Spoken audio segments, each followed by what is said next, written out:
Bonjour chers frères et sœurs, nous sommes au 33e dimanche du temps ordinaire, c'est-à-dire l'avant-dernier dimanche du temps ordinaire. Et les textes de ce jour nous parlent de la fin du monde.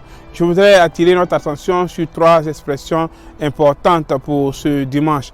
La première expression importante est que tout passe.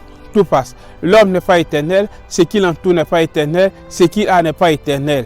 Et l'homme doit tenir compte de cet aspect dans sa vie de tous les jours, que tout passe, qui n'est pas éternel et que tout est appelé à disparaître, tout naît et tout appelé à disparaître. Et la deuxième expression est que Dieu est éternel.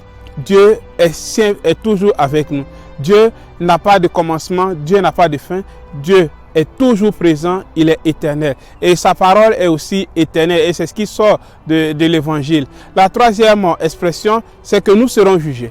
Nous serons jugés, que nous soyons vivants ou morts, nous serons jugés. Et la question importante, ce n'est pas de savoir à quand la fin du monde. La question importante est de savoir si je fais partie des élus, si mon nom est inscrit dans le livre de la vie. Parce que dans la première lecture de Daniel, il a montré que les morts ressusciteront pour être jugés. Certains pour la vie éternelle et d'autres pour la condamnation. Et dans l'évangile, le Seigneur dit que l'ange va recourir à tout le monde, va passer tout le monde entier pour choisir les élus, pour réunir les élus. Alors, ce qui doit importer dans notre vie d'aujourd'hui, ce n'est pas de savoir à quand la fin du monde, c'est de savoir si ma vie correspond à la vie d'un élu. Si la vie que je mène me permet vraiment d'entrer dans le royaume des cieux, que ce soit aujourd'hui ou demain, est-ce que je suis prêt? Est-ce que je fais partie des élus? Et aussi, il faut se demander qu'est-ce que je dois faire pour changer. La première chose, c'est que Dieu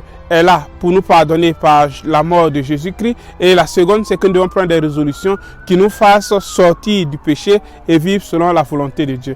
Que Dieu vous bénisse abondamment. Dale.